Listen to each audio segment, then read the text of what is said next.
Our story today is about Dylan, the dragon and the playground ride. Dylan, the young blue dragon, lived deep in the Rockstone Mountains of Scotland. Every day the playful young dragon woke up early in the morning and flew all around the mountains and valleys looking for something to do.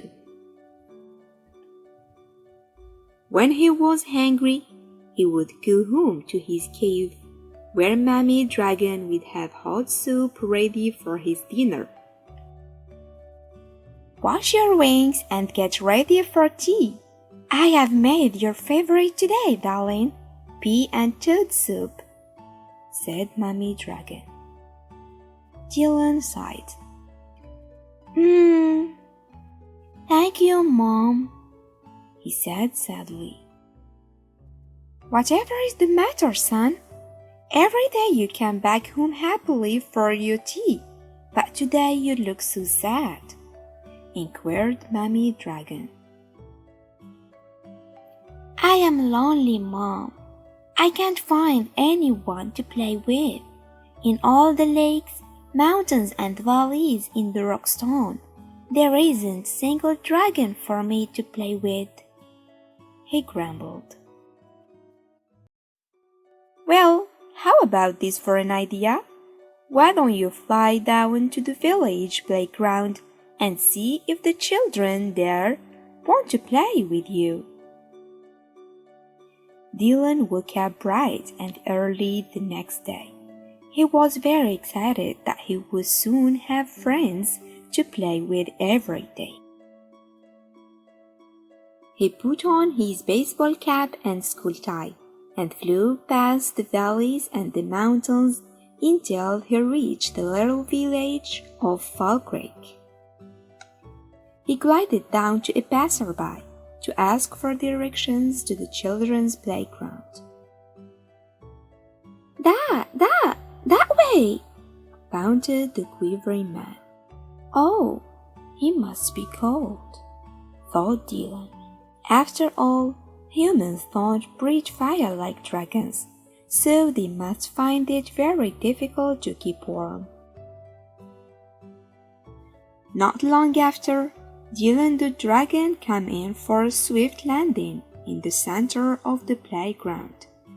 The playground was filled with smart young children in a bright red and gray uniforms with their school ties.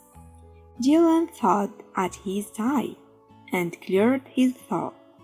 He felt very well dressed for the occasion.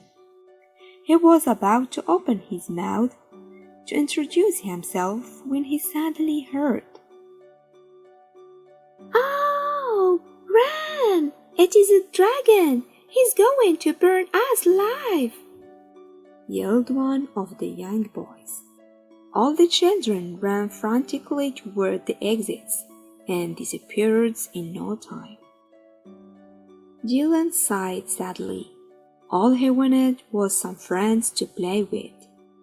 But clearly humans were very scared of dragons.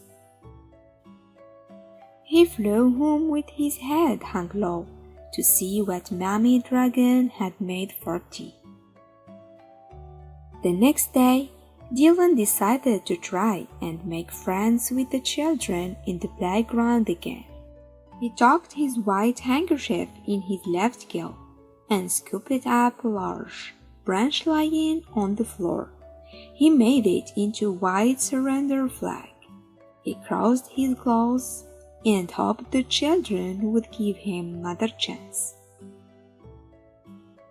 Down he flew again into the center of the playground with his white surrender flag clenched in his jaw. "I just wanted to play and be friends," he said softly. "But how will you play with us?" shouted one of the girls. "You are too big for our swing and slides. You won't fit in our roundabout." "Well, why don't I take you all for a ride to the valleys and the mountains of Rockstone. "Yay!" squealed all the children at once. They climbed into Dylan's back, and all the children went on a very exciting flight. From that day, Dylan and the playground children were friends, and every day Dylan, the dragon, would take the children on the best playground ride ever. The end. Thanks for watching, and see you next time.